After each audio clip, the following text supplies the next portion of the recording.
Bonjour les amis, c'est Blaireau Futé, alternative survivaliste. Voilà, aujourd'hui je vous présente le sac. C'est le sac pour rentrer à la maison. C'est pas vraiment un sac à avoir tout le temps avec soi, enfin sur soi je veux dire, mais c'est le sac qui reste dans la voiture.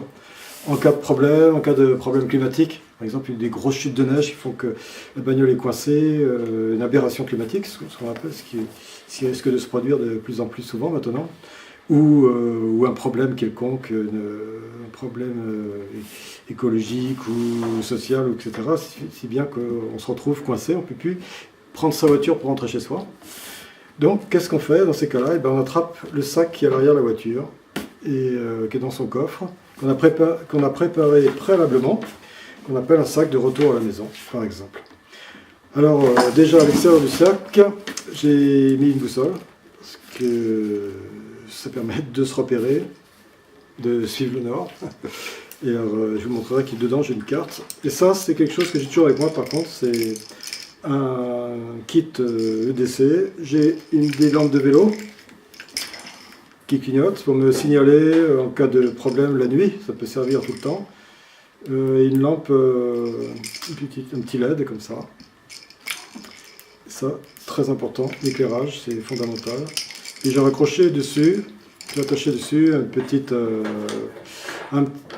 drisse comme ça. Ça sert toujours, les bouts de ficelle. Moi, ça me sert beaucoup. Alors, maintenant, ah oui, aussi également, ouais, la boussole, donc je l'ai déjà dit, donc c'est pas la peine, ça c'est une redite. Alors on va ouvrir le sac.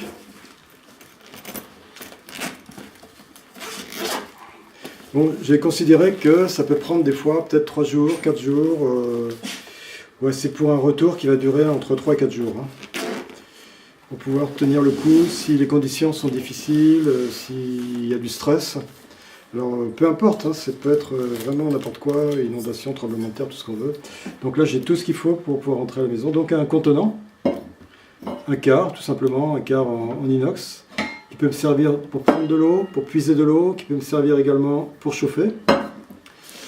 Alors je sors dans le désordre, il y a un petit peu de tout. Un caouet, très important, pour se protéger du froid, pour se protéger de la pluie.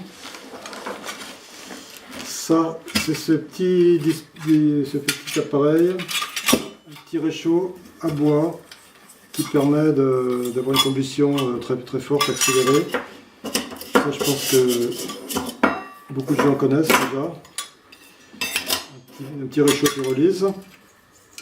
Voilà. Là, je ne l'ai pas encore utilisé, on va l'utiliser demain parce qu'on part en montagne. Donc on va l'inaugurer demain. On mettra quelques photos. Donc ça pèse rien du tout, ça coûte pas cher. Vous pouvez commander ça. Voilà, je vous dis pas la marque parce que je suis pas marchand de matériel. Alors, des barres alimentaires. S'il y a besoin de courir, s'il y a besoin de... Et la marque est de l'autre côté, c'est quelque chose de tout à fait ordinaire. Il y a toutes sortes. J'ai une petite lampe tactique. Alors c'est des barres alimentaires sucrées ou salées? Ça c'est sucré, c'est pour donner un coup de fouet. C'est sucré, ouais, voilà. C'est important dans des situations difficiles d'avoir quelque chose de sucré, parce que le sucre c'est un réconfort, c'est quelque chose qui c'est un anti-stress, et puis ça donne de l'énergie, parce que on ne sait pas, soit j'aurai le temps, soit il faudra cavaler, parce qu'il faut vite rentrer à la maison, pour une raison ou pour une autre, peu importe. Voilà, donc petite lampe tactique, ça c'est un petit truc que vous pouvez trouver facilement. Cherchez, vous trouverez, comme disait l'autre. Bon, bien sûr, j'ai mon téléphone. Moi, j'ai fait le choix d'avoir toujours des téléphones de ce genre. C'est des petits téléphones qui consomment très peu de courant. Donc, il n'y a pas besoin de le recharger tous les 5 minutes comme les smartphones et tout ça. Je ne suis pas trop pour ça. Il n'y a pas d'appareil photo, il n'y a rien du tout. C'est simplement un appareil pour téléphoner. Ça se recharge une fois tous les 4 jours. Et ça, c'est mon téléphone. J'ai toujours ça. Quand je vais aller sur Internet, je prends un ordinateur. Il n'y a pas besoin d'être connecté nuit et jour. C'est comme ça qu'on devient des zombies, n'est-ce pas? Alors, bon, c'est une petite blague. Des soupes en sachet, j'ai aussi des cafés, ça peut aider à speeder. Un autre contenant, c'est une gamelle de chat, mais ça va très bien pour les humains, je vous garantis que ça marche très bien. C'est très sympa. C'est l'inox, bonne qualité. Alors, Ouais, ça c'est un vieux truc de montagnard. Le Vic, ça sert à tout. Ça sert pour les douleurs. Si vous avez un début de bronchite, de rhume, vous en mettez sur la poitrine, sur le dos. Surtout avant de se coucher, dans le sac de couchage, c'est impeccable. Et ça sent bon. C'est merveilleux. Ah, ça c'est un couteau. Je vous dis la marque. Les puces de Clermont. 2 euros. On rachète des... Bon, il est un peu rouillé, j'ai pas encore... Mais j'ai bien aiguisé par contre. J'ai fabriqué un étui avec un morceau de cuir. Voilà. Ça sert à tout, pour couper des branches, pour éventuellement me défendre si la situation est difficile, je dois traverser des zones dangereuses, ben, je le mets à ma ceinture. Et c'est quand même quelque chose de pas mal, quoi. Donc c'est pas un couteau tactique, etc. Ça, on s'en fout. Un couteau, c'est un couteau. Hein. Voilà. Et en parlant de couteau, j'ai naturellement toujours sur moi, tout le temps sur moi, un petit couteau pliant. C'est un couteau aussi marque Puce de Clermont, c'est un vieux Pradel. Et avec un poinçon, ce qui est très très bien pour faire des trous dans des lanières de cuir. Ou, voilà, il y a un petit poinçon là, bien comme ça. Et un petit bout de fil de tissu rouge. Comme ça, s'il tombe dans l'herbe, votre couteau, ben, vous pouvez peut-être le retrouver plus facilement. Parce que les couteaux, ça se perd. Je peux vous en parler. Un couteau, donc ce qu'il y a de plus ordinaire, classique, pas besoin de mettre des centaines d'euros dans un couteau que vous allez perdre un jour de toute façon. Quoi. Une écharpe, pour se protéger du froid, pour se sangler les reins si on a mal dans le dos, comme moi par exemple. Un petit poste de radio, ce petit poste de radio de marque française. C'est bien, ça tient compagnie si on est coincé dans la neige. Voilà. Moi j'ai été coincé une fois 10 heures dans la neige, Ouais. en Haute-Loire. Ouais. J'avais pas de radio, ça fait quand même passer le temps plus vite. Hein. Oui, et puis ça permet de savoir si on est dans une situation Oui. qui est compliquée, savoir ce qui se passe.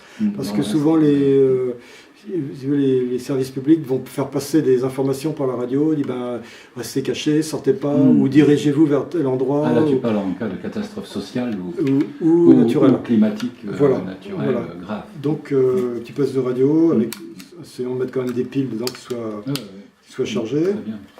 Même un petit écouteur avec. Bon, ça peut servir, comme dirait l'autre. Alors, des soupes en sachet et une bouteille d'eau.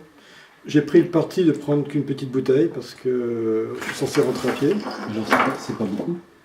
C'est pas beaucoup, mais bon, je pars pas forcément. Je rentre à la maison, donc je vais certainement passer des zones où il y a de l'eau. Mais je pars quand même avec une base comme ça. Hein. J'ai au moins ça pour commencer mon évacuation. Et en route, je trouverai certainement de l'eau, j'espère. Mais c'est un minimum. Quoi. Bon, j'ai toujours avec moi aussi une gourde dans mon autre sac, celui qui m'accompagne tous les jours. Ça, c'est vraiment sac voiture.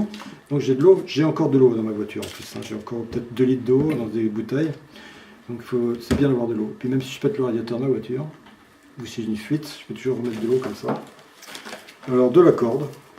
Là, c'est de la cordelette. Moi, les cordes, je les ramasse hein, sur les chemins. Donc là, je sais pas, il y a à peu près 3-4 mètres de corde. J'utilise beaucoup de ficelles. Hein. Je fais beaucoup de camping, de balades dans la nature. Je fais des grands voyages. Alors, je sors tout ce qu'il y a dans le désordre. Ça, c'est des flocons d'avoine. Bio, cela, c'est des flocons d'avoine bio. J'ai pas que du bio, hein, je vous rassure. Je suis pas obsédé par le bio, mais c'est quand même pas mal. Même pour la planète, hein. Je vous conseille quand même d'aller dans cette direction. Les flocons d'avoine, je les mets dans mon quart, je mets un petit peu d'eau. Je mets comme ça. Je sais que les jeunes ne connaissent pas les flocons d'avoine, mais c'est très bien. On met un petit peu d'eau. Voilà. On attend 2-3 minutes. Puis vous pouvez le manger, c'est plein d'énergie. Il y a tout ce qu'il faut dedans. C'est bon pour la santé. Et il y a plein de gens qui font la gueule par rapport aux flocons d'avoine. Et c'est vraiment dommage. Ah oui. Parce que bon, moi j'ai vécu en Norvège, en Suède, au Danemark, en Écosse. C'était la nourriture de base quotidienne de tout un peuple qui vivait une vie très rude. Très rude, avec une nature très rude. Et avec ça, ils tenaient le coup. C'était la nourriture des Anglais aussi. Le porridge. Le porridge, ça se faisait à partir de ça. Non, mais c'est formidable. C'est un aliment de première qualité. Hein. Et ça gonfle. Ça gonfle, donc ça vous cale l'estomac. Là-dedans, j'ai de quoi quand même faire au moins, là, j'ai 3 jours de repas, là, de ration. Je continue. Là, et ben là j'avais mis, parce que ça fait très longtemps que je n'ai pas ouvert ce sac. Hein. Là c'est l'occasion, parce que j'ai mon collègue qui est là, qui est venu me rejoindre, parce que demain on va partir marcher dans la montagne, en bivouac pour 2 jours. On vous fera des photos. Et on est en février quand même. Et au mois de février, je précise. Hein. Avec la neige sur les crêtes. Ça. Mais on n'est pas des chochottes. Pas du tout. Voilà. Alors ça, aussi, chose qui est pas mal, ça s'appelle de la spiruline. Et la spiruline, c'est des algues. Et ça remonte, c'est un des plus anciens végétales. Ah, il n'est pas ouverte ma boîte. C'est pas grave, on va l'ouvrir. C'est un ancien végétal.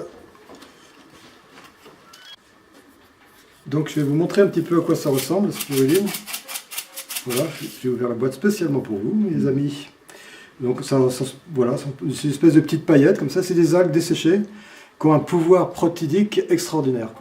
C'est 100 fois plus protéiné que la viande, c'est plein de minéraux, de vitamines, c'est vraiment un aliment de base, très bon pour la santé, il n'y a aucune contre-indication. Vous pouvez le manger comme ça, avec un petit peu d'eau, hein, ou alors vous pouvez le mettre avec le porridge. Bon appétit. Hein. De toute façon, c'est un aliment qui vous permet de rester en vie et d'avoir tout ce qu'il vous faut. C'est-à-dire que vous ne manquerez de rien du tout, quoi.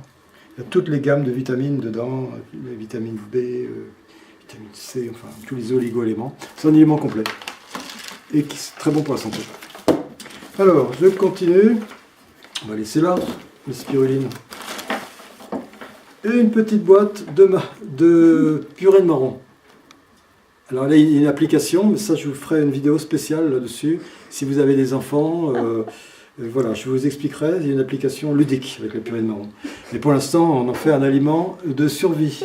C'est énergétique, et puis ça fait plaisir de manger un truc sucré quand vous avez le stress au bide. Alors, je continue. Hein. Ah, je ne me rappelais plus que j'avais mis ça. C'est des biscuits, ah, vous avez vu la marque, tant pis. C'est des biscuits assez denses. C'est bien quand on marche et puis qu'on n'a pas le temps de s'arrêter pour faire la grande cuisine. Donc un paquet de biscuits. Il y a déjà 2 potages que vous pouvez mettre là-dedans. Versez le potage là-dedans. Si vous mettez ça sur votre cuisinière, et pyrolyse, voilà. Alors je continue. Bon, j'avais mis un petit bout de chanvre à air.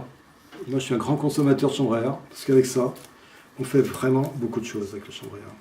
On attache tout. Vous pouvez attacher tout ce que vous voulez, vous pouvez serrer. En Afrique, on appelle ça les soudures africaines. En Afrique, il y a des gens qui réparent les cardans de voiture. Bon, c'est pas pour rouler tout le temps, mais vous avez 30 bornes à faire, vous pétez le cardan, vous mettez le cardan comme ça, et vous serrez avec des bandes de chanvre à air. Vous serrez, vous pouvez faire un essai hein, avec un caoutchouc, peu importe, et vous serrez. Et plus vous faites de tours, ben, vous en ferez pas 20 comme ça. Vous avez les doigts qui explosent. Même pour attacher, par exemple, si je veux me faire une lance, je peux très bien attacher mon couteau au bout d'un bâton, comme ça me fait un pic, ça me fait une lance. Si je suis poursuivi par des bêtes féroces, par exemple, ou des sauvages. Voilà. Donc, un bout de chanvre à air. C'est vraiment ce que j'utilise beaucoup. Alors là-dedans, qu'est-ce qu'il y a? Ah, j'ai mis un t-shirt, un vieux t-shirt. Ça peut servir si vous êtes trempé, ou même pour le donner à quelqu'un qui n'a rien à se mettre sur le dos. Ça c'est un sous-vêtement, un sous-vêtement du bas, c'est le sous-vêtement du bas. Et puis au milieu, surprise, une tablette de chocolat que j'avais cachée dans mon t-shirt. Génial. Pareil, ça permet de faire un brelage rapide, de fixer 2 bouts de bois si vous avez besoin de faire un abri ou vous coupez un doigt par exemple. Eh ben, je ne vais pas emmener une pharmacie, hein, moi ce n'est pas mon genre. Voilà, application. Voilà, on est adeptes du scotch.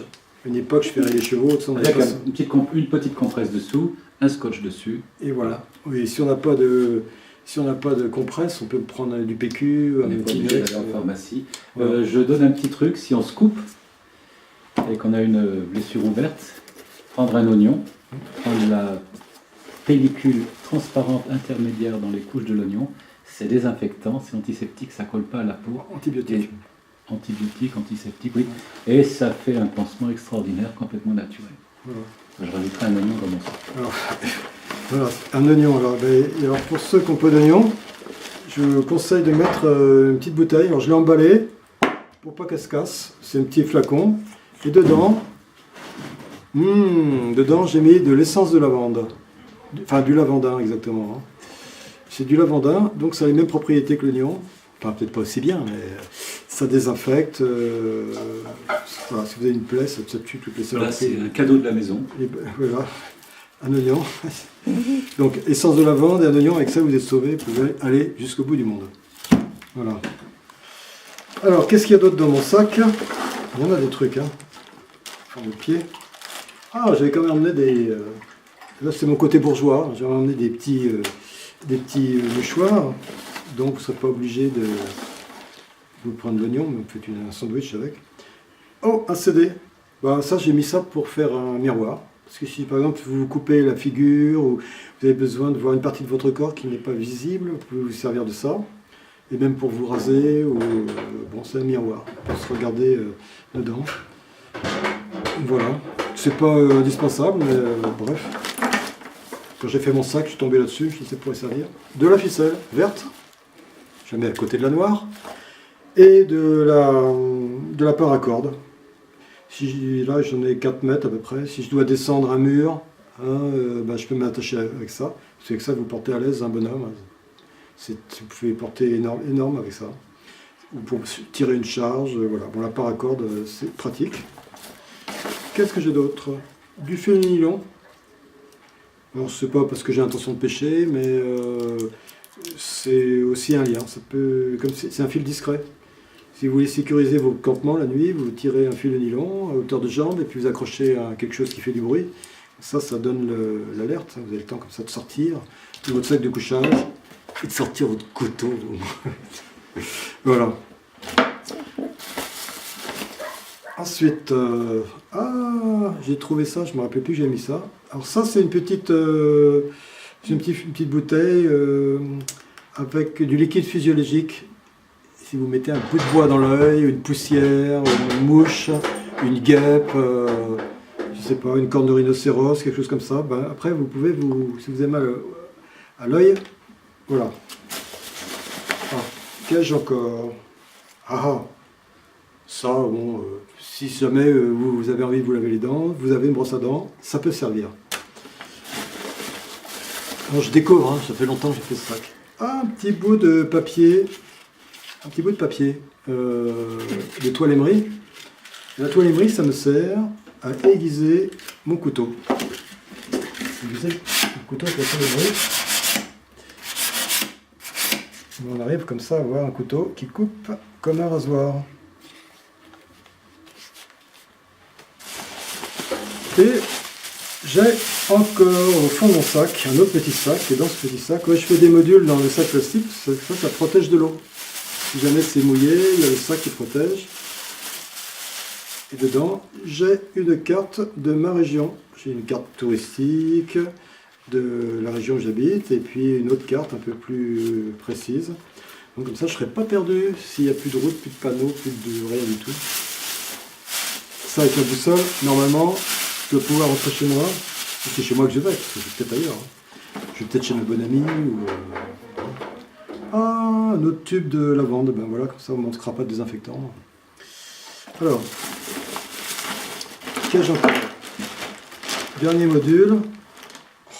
Encore de la ficelle. Alors j'en ai mis un peu beaucoup là, peut-être je ne remettrai pas tout. Comme ça fait longtemps que je n'avais pas ouvert ce sac, je découvre avec vous un petit pot, et dedans, quesaco.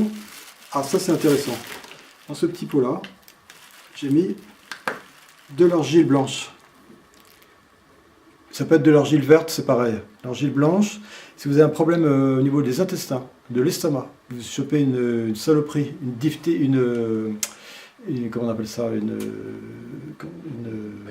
une bactérie, que ça vous fout la geôle, comme on dit, dans certaines régions de France. Voilà, c'est vraiment bien, même sur une plaie. Bon, attention, il ne faut pas que ce soit une plaie trop profonde, sinon ça peut aussi vous provoquer une infection. Mais l'argile, c'est génial. C'est génial pour beaucoup de choses. Renseignez-vous. Hein. Moi, je ne suis pas habilité pour vous donner des conseils et comme ça, mais renseignez-vous, l'argile, c'est un médicament miracle. même sur un coup ou une entorse. Voilà. Donc j'ai une petite boîte d'argile, il y a à peu près 4-5 cuillères à soupe. Et quand vous êtes vraiment mal, c'est très bon à ingérer. Hein. Mais entraînez-vous quand même avant. Et là-dedans, j'ai des gants, une petite paire de gants qui peuvent servir si je dois manipuler quelqu'un au bord de la route qui saigne et que je dois, parce qu'il faut se protéger, paraît-il, du sang, qui peut être contaminé, ou autre chose, enfin, une paire de gants. Et au pire, on peut s'en servir pour faire rigoler les enfants. Et voilà. Et on fait une vache. Voilà. On peut faire de la musique aussi. Ah, moi, voilà. Et je vais faire de la musique quand même.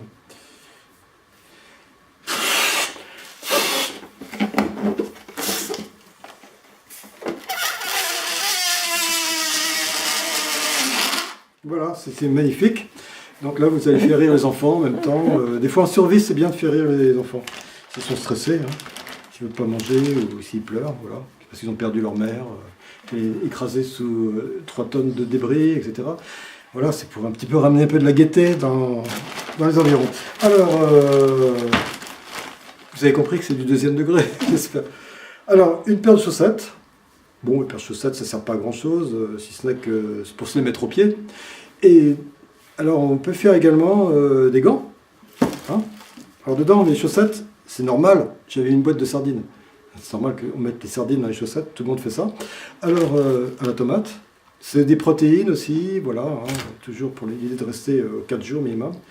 Les chaussettes, on peut s'en servir de gants. S'il fait froid, qu'en plein été, il y a un refroidissement soudain, qu'une chute de 20 degrés, vous aurez les mains gelées, même si vous êtes solide, quoi. Et puis vous pouvez aussi donner à la petite fille qui pleure si elle a froid aux mains. Après lui avoir fait le numéro de la vache avec les gants, bien sûr. Alors, chaussettes. Et encore un petit module. Dedans, j'ai mis 2 petites bougies. Chauffe-plat. Voilà. Et 2 briquets. Parce que mieux vaut avoir 2 briquets qu'un seul. S'il y en a qui tombent en panne, vous avez encore le 2e. Puis s'il se mouille, ben voilà. Et un feutre. Parce que si je dois signaler mon passage, j'arrive chez ma bonne amie, mais elle n'est pas là, alors je marque sur la porte, je suis passé à 8h et je vais chez Mémé, par exemple. Comme ça, elle saura me retrouver, parce que si le portable ne marche plus, et qu'on ne peut plus envoyer de SMS parce qu'il y a un météorite qui est tombé sur la station de retransmission, vous serez foutu. Alors on fait un petit dessin, comme ça, même si elle ne sait pas écrire, votre bonne amie, vous dessinez Mémé avec une petite flèche. Et voilà. Donc, pour ça que c'est important d'avoir un feutre. Alors, je remets ça dans mon sac. Là, je crois que j'ai fait à peu près le tour de la question. Ah mais non, ah non. Ça devait traîner, j'en avais un, mais je l'ai mis dans mon sac, parce qu'après tout, c'est toujours agréable. Un petit jus de raisin. En plus, le raisin, c'est très riche en protéines. Ça remplace le lait. Quand on ne peut pas donner du lait à des bébés, on leur donne du jus de raisin, et c'est exactement pareil. Donc, c'est très bon, ça. Ça et la spiruline, vous irez au bout du monde. Alors, je termine. Oh, encore un bout de ficelle. Si je ne l'ai pas fait en 5 minutes, mon sac, c'est-à-dire que je rajoute des trucs à chaque fois dedans. Et j'ai quand même mis un bout de papier journal. Bon, c'est pas terrible pour un ancien scout, hein, je devrais m'en passer pour allumer le feu, mais quand même, si j'ai besoin d'avoir un truc sec, ça je peux allumer le feu avec ça. Alors, dernier objet que je vais sortir de mon sac. Tatan, un marteau. Ça aussi, ça peut servir pour faire plein de choses, un marteau. Quand on est dans un moment difficile, je peux briser la vitre d'une voiture. Si je veux sortir quelqu'un, par exemple, d'une sa voiture, que toutes les portières sont coincées, qu'il y a l'eau qui monte, le feu, il y a les rhinocéros qui sont en train de charger, je casse le carreau, et boum, bang, boum, je sors. Et puis au pire, on ne sait jamais, si c'est une invasion zombie, avec la pointe, on leur tape au milieu entre les 2 yeux. J'ai bien vu ça, hein. C'est C10 quand même à la télé, ils ont dit ça. Walking Dead. Hein, ouais, Walking Dead. On tape entre les 2 yeux, normalement le zombie, normalement il est mort, quoi. Il faut l'enfoncer jusqu'à là, normalement. Non mais trêve de plaisanterie, un marteau ça peut servir, et puis effectivement, nous en campagne, on a souvent plus affaire aux chiens qu'aux hommes. Moi j'ai eu 10 attaques quand même de chiens, hein, je m'en suis toujours bien sorti. Mais ça c'est pas mal, ça peut quand même calmer le jeu. Hein. C'est bien aussi avoir une bombe lacrymogène, mais là, je les ai offertes mes bombes, donc j'en ai plus. Je vais en commander une autre. Alors voilà, mon sac est vide. Alors, petite chose, quand je pars, Si je dois évacuer, j'amènerai un vêtement chaud en plus. Et mes papiers, avec mon permis, tous mes papiers, parce que ça c'est la merde. Parce que si c'est pas l'apocalypse, mes papiers, peut-être que quand la crise sera passée, j'en aurai besoin. Donc faut pas oublier ces papiers. Et j'ai un petit... Ça, j'ai toujours eu ça. Comme ça, vous avez ça dans la poche. Et puis vous restez en contact avec votre portefeuille, même si on vient vous les tirer. Et à l'époque, je montais beaucoup à cheval. Et souvent, en montant à cheval, mon portefeuille tombait. Et il était toujours accroché au bout de la ficelle. Et après, je retrouvais ma carte sur la route et ma carte de crédit. Mais bah bon, au moins, je n'avais pas perdu mon beau portefeuille. Alors, ça, une chose, ma montre, très important le temps. Donc, j'ai toujours ma montre sur moi, également. Et dans ma bagnole, j'ai une bâche qui fait 3 mètres sur 4. Ça pèse rien du tout. Donc, je la prends, je la coince dans mon sac, je l'attache avec une ficelle, j'en ai d'ailleurs assez pour ça. Ce qui me permettra de m'abriter. Si jamais il pleut, m'abriter du froid, je peux m'enrouler dedans la nuit. Bien sûr, je ne pars pas faire un bivouac, donc je n'amène pas de sac de couchage. C'est ça dans ma voiture. Et ça peut aussi me dépanner, ou même si je trouve quelqu'un d'accidenté sur la route, je peux le recouvrir avec. Ça peut permettre à la personne de ne pas se refroidir, ou de se mouiller s'il pleut des cordes. Donc c'est bien, une petite bâche. Vous mettez 2 piquets, ça vous fait une tente. Ça devient un tarp. J'ai fait une vidéo sur le tarp d'ailleurs. Je ne suis pas pro tarp, mais là, dans l'évacuation rapide, ça peut vous servir à plein de choses. Et même, si vous vous coupez le doigt, vous taillez un bout dedans et vous faites un pansement. Voilà. Non, c'est une blague. Et bien voilà, chers amis, c'était le sac qui est dans ma voiture pour rentrer à la maison.